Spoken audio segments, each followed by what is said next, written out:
In the vast expanse of global health, where lives hang in the balance and challenges appear insurmountable, there emerges a beacon of hope and change. In the heart of a world grappling with crises, there emerges a solution that strives to reshape the landscape of global health leadership. As the sun sets behind the slopes of Kenya, the stage is set for an extraordinary journey that transcends borders, culture, and tradition. It's a narrative born from the whispers of the past, stories of a place called Kenyatta National Hospital, where lives teetered on the brink, and every visit was a desperate act of survival. These are the stories of mahututi, a Swahili word that conveys the gravity of at the point of death. Kenyatta was the last hope, the line between life and eternity. A young observer, who once grappled with the fear of Kenyatta's ominous doors, now stands at the forefront of change.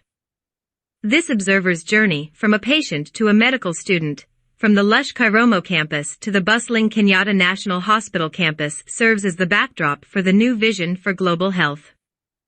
The observer's path is marked by stark contrasts between the easy living of Kairomo and the chaos of Kenyatta, between well-maintained facilities and dilapidated halls, between a life of abundance and one of struggle. Yet, it's amidst these disparities that the observer's transformation takes place. The observer's eyes are drawn to a peculiar sight: decommissioned SUVs bearing logos of international agencies, abandoned relics of terminated projects. These vehicles embody resources and intentions left to wither away. But the observer's astute gaze extends beyond the surface, for these vehicles are not the only victims of abandonment. Hundreds of patients, initially enrolled in short to medium-term health research projects, were left stranded as sponsors concluded their initiatives and returned to distant lands. Kenyatta, once a beacon of hope, had become a place of struggle and uncertainty. This is where Actuate Blockchain comes into play, poised to unveil a revolution in global health leadership. It offers a new lens through which to understand the interconnectedness of Kenyatta's challenges with the global health movement and the potential for transformation. Actuate Blockchain's foundation is a new way, one that centers on leadership effectiveness in global health and human development. It represents a qualitative study grounded in the principles of the learning organization, aiming to unite the fragmented pieces of global health into a comprehensive entity. The heart of the matter lies in the paradox, the simultaneous rise of diseases and poverty in sub-Saharan Africa amidst increasing investments. Actuate Blockchain's vision seeks to bridge the chasm, where projects often falter due to the exclusion of the local population's tacit knowledge in the decision-making process. The relevance paradox, as it is termed, illustrates the vital need to incorporate the indigenous tacit knowledge within a community into the project's design structure.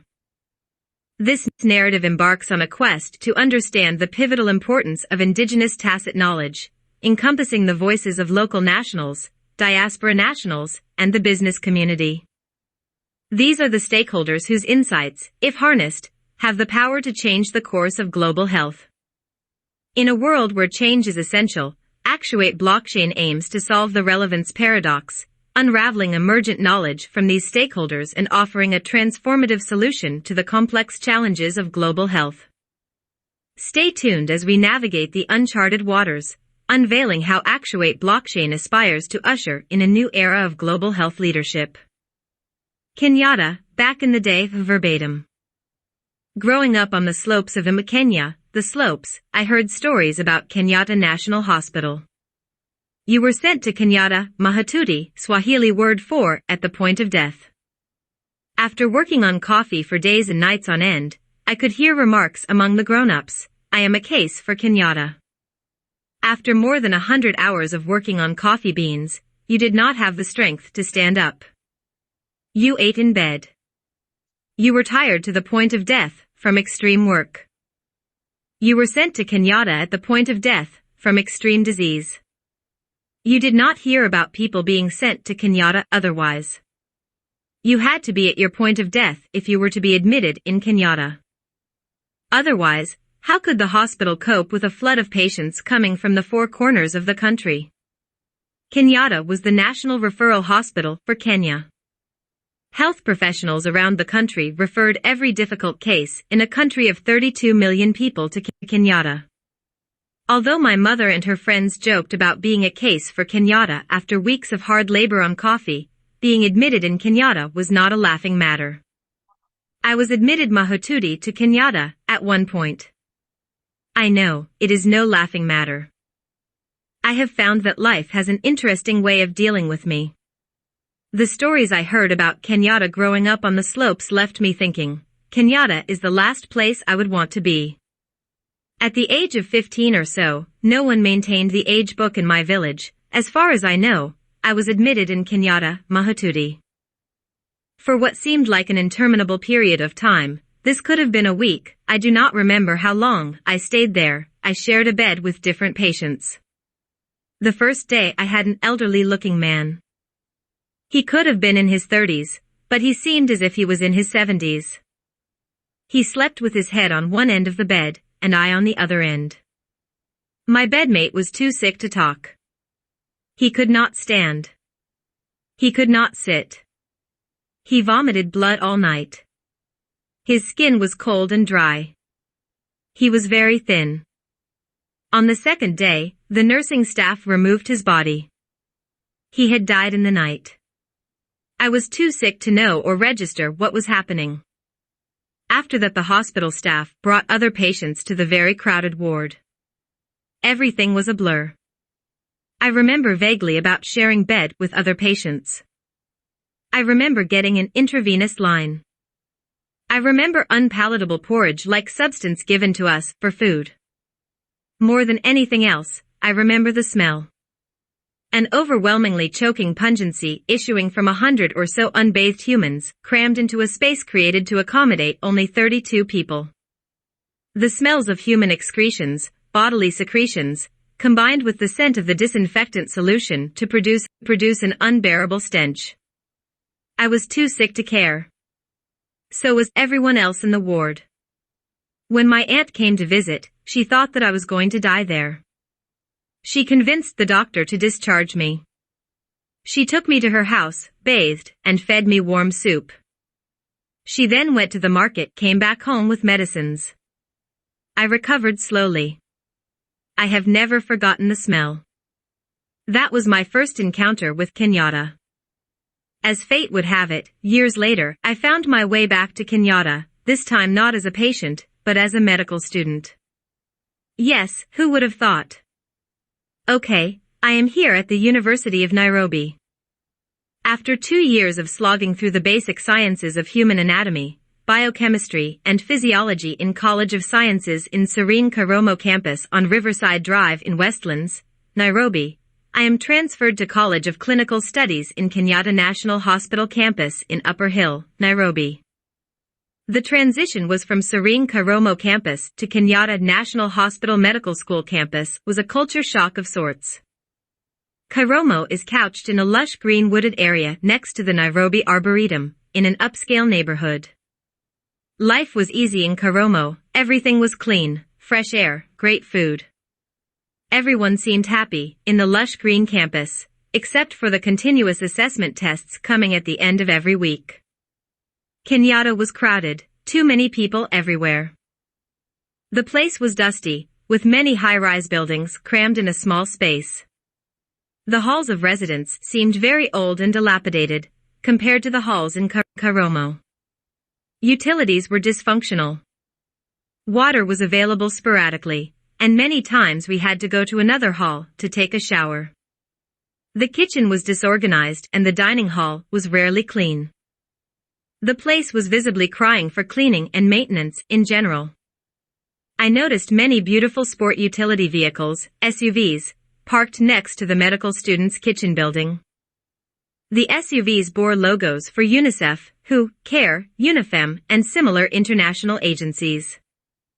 I wondered what SUVs were doing parked next to the kitchen. I learned that the SUVs were decommissioned from terminated project. The programs that imported the vehicles had come to an end, and the sponsors had moved on to other things. The vehicles were dumped. The area next to the kitchen building was a graveyard for SUVs whose projects had come to an end. These were functional cars abandoned by their owners because they did not need them anymore. The owners were done to with their projects. They parked the cars up and abandoned them. Many of these cars were in good condition.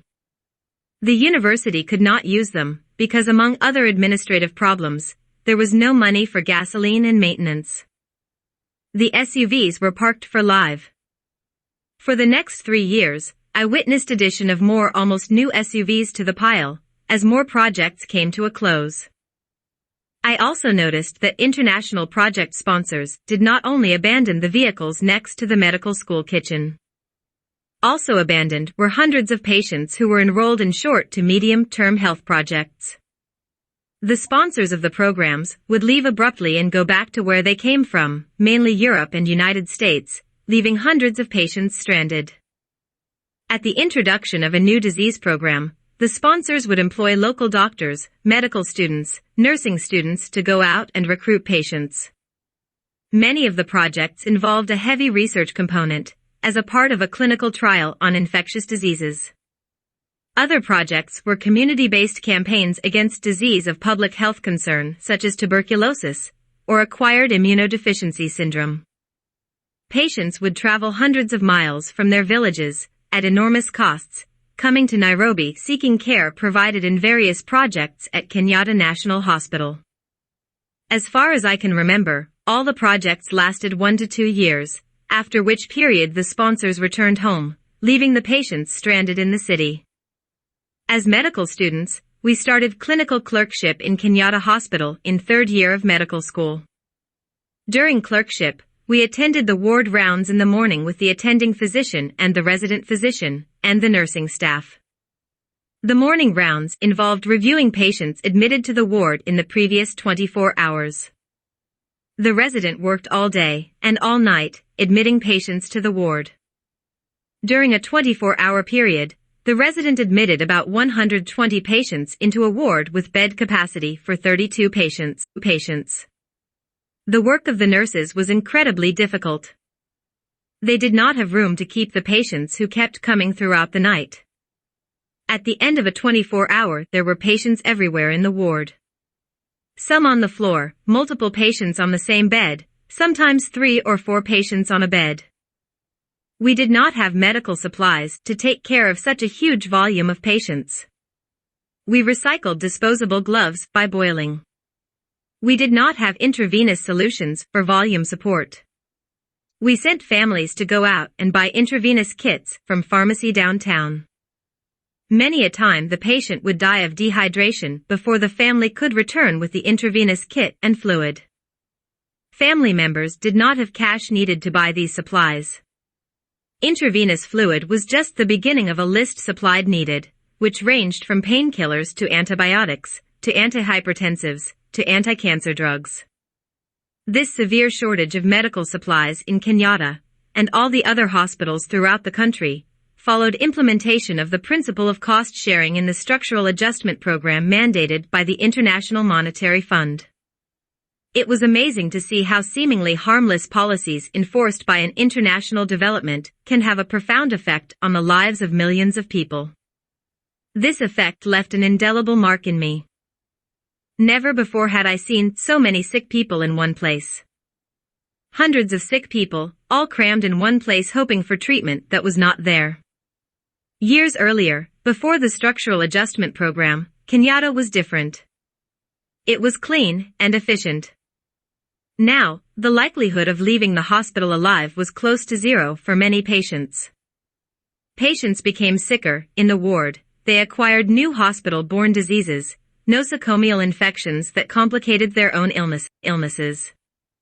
Life was easily wasted. I knew we had to do something. We had to change that. This book is about my effort to understand how events in Kenyatta connected with the global health movement, and how we can do things differently so that we can be effective in our work as designers of global healthcare systems. Laying foundation for a new theory. In this book, I focus on the problem of leadership effectiveness in the practice of global health and human development. I will report findings of a study I conducted using a qualitative method. The idea was to explore how we can apply the disciplines of the learning organization by Senge, described the fifth discipline, to inform a theory about global health leadership developed using the emerging grounded theory design proposed by Glaser and Strauss in 1967 in their book, The Discovery of the Grounded Theory, Strategies for Qualitative Research, Aldine Transaction, New Brunswick, New Jersey, USA.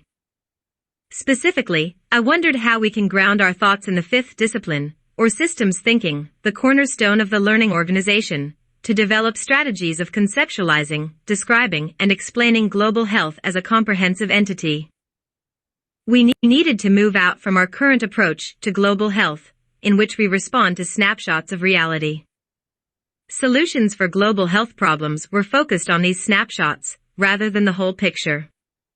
I will explain briefly here how I framed the problem in my mind. I viewed the problem of leadership effectiveness in the practice of global health as the paradoxical increase in the incidence of diseases and poverty in sub-Saharan Africa, at a time when there was increasing investment in fighting the diseases and poverty. I had noted that although expenditures to fight the diseases and poverty continued to increase, poverty in sub-Saharan Africa continued to proliferate, creating a relevance paradox, whereby highly relevant projects brought about negative results, and many unintended consequences. I had learned from the work of Charnock, 1980, that relevance paradoxes occurred because of implementation of projects without awareness of the social or individual tacit knowledge within a target community. I surmised that the understanding of the individual and the social tacit knowledge in a given community, which is a function of knowledge emergence, would be the foundation of effectiveness of global health. I found that the existing literature failed to address the process of emergence of relevant knowledge from the stakeholders of global health and human development in sub-Saharan Africa. Armed with this understanding, my work was cut out. I set out with an objective to assemble a systems thinking sensitive organizational model that would provide leaders of global health with strategies of conceptualizing, describing, and explaining global health as a comprehensive entity, rather than seeing global health in snapshots of reality. I used a qualitative method, with an emerging grounded theory design to explore the activities and characteristics of stakeholders of global health and human development, i.e., the international development community, country governments, international business, diaspora nationals, and local nationals of developing countries. The use of a qualitative research method provided the opportunity to uncover concepts about the health and development ecosystem in sub-Saharan Africa. The grounded theory design facilitated the development of a process of emergence of relevant knowledge from within the stakeholders of global health and human development. In the section that follows, I provide a brief description of the background of the problem. I also articulate the problem the way I understood it. The section contains the purpose of the work, and a discussion on the significance of the study to future research and leadership. Finally, I offer a brief description of the grounded theory research design and a discussion of the mechanism of decay of the indigenous tacit knowledge from the perspective of systems thinking. Traditional salient stakeholders of global health and human development include a. the members of the international development community, e.g., the World Bank, the World Health Organization, the International Finance Corporation, the United Nations organizations, and the International Monetary Fund, and b. country governments. Perversely, the fringe stakeholders of global health and human development include the local nationals of developing countries, diaspora nationals of developing countries, and the business community. In this context, the members of the international development community design the global health and human development programs such as the Structural Adjustment Program, the Poverty Reduction Strategic Papers, the Global Fund, Rollback Malaria, and the Millennium Development Goals. The national governments of the developing countries facilitate the implementation of the development projects. Global health and human development decisions directly affect the local nationals and the diaspora nationals of developing countries in sub-Saharan Africa. These two groups of stakeholders remain in the fringes, if not exterior to the decision-making organs. The business community is a stakeholder of health and human development, because business is a social construct requiring a healthy society as a market for its products, and a source of a healthy workforce. In the current context, researchers perversely consider business as a fringe stakeholder of global health and human development. Exclusion of the local people, the diaspora, and the business community from the design of solutions to problems that affect them excludes the possibility of gaining access to the tacit knowledge from these groups. Exclusion of the tacit knowledge from a community during the design of a project results in failure to incorporate important details in the design structure of the project, with attendant failure of the emergence of knowledge that is relevant to the success of the project. Projects that lack important details in their design structure are problematic, and fail at implementation because of not being relevant to the problem at hand. Charnock, 1980, described the phenomenon of project failure that results from the lack of acknowledging the tacit knowledge within a target community in project implementation as the relevance paradox. According to Charnock, the relevance paradox is a condition where interveners do not see the relevance of certain information that is of critical importance for making better decisions. Because the interveners are blind to this information, they do not seek it, resulting in inevitable, unintended, and undesirable consequences from project implementation. According to Polanyi, 1983, focusing on the tacit knowledge provides the point of access to the knowledge resources of a human being, or a group. The problem is that, unlike the easily expressed explicit knowledge, the tacit knowledge is internal, not codifiable, and only transmitted through experience. Tacit knowledge does not lend itself easily to identification by project implementers. Tacit knowledge converts by through socialization, externalization, combination, and internalization on a special platform of knowledge emergence. Conclusion. In conclusion, the crux of the matter revolves around a paradox, the concurrent surge of diseases and poverty in sub-Saharan Africa amid escalating investments. Actuate Blockchain's vision aims to bridge this gap, where projects always falter due to the exclusion of local communities' tacit knowledge in the decision-making process. This paradox, known as the relevance paradox, underscores the imperative need to incorporate indigenous tacit knowledge into the structural design of projects. This narrative embarks on a quest to fathom the pivotal significance of indigenous tacit knowledge, giving voice to local nationals, diaspora nationals, and the business community. These stakeholders, if their insights are harnessed, wield the power to reshape the trajectory of global health. In a world where change is not merely a choice but a necessity, Actuate Blockchain endeavors to unravel the relevance paradox in global health, unveiling the emergent knowledge from these stakeholders. It offers a transformative solution to the intricate challenges of global health. Stand with us as we navigate uncharted waters, revealing how Actuate Blockchain aspires to usher in a new era of global health leadership. Together, we will bring about a brighter and healthier future for all. #Actuate Blockchain. #Global Health Leadership. #Kenyatta National Hospital. #Relevance Paradox. #Health Transformation. #Global Health Innovation. #Tackling Disease. #Tacit Knowledge. #Healthcare Revolution. #Hope in Healthcare. #Indigenous Insights. #Global Health Challenges. #Emerging Solutions. #Community Engagement. #Healthcare Equality. #Changing the Narrative. #Healthcare Innovation. #Leadership Effectiveness. #Transforming Global Health. #Healthcare Changemakers.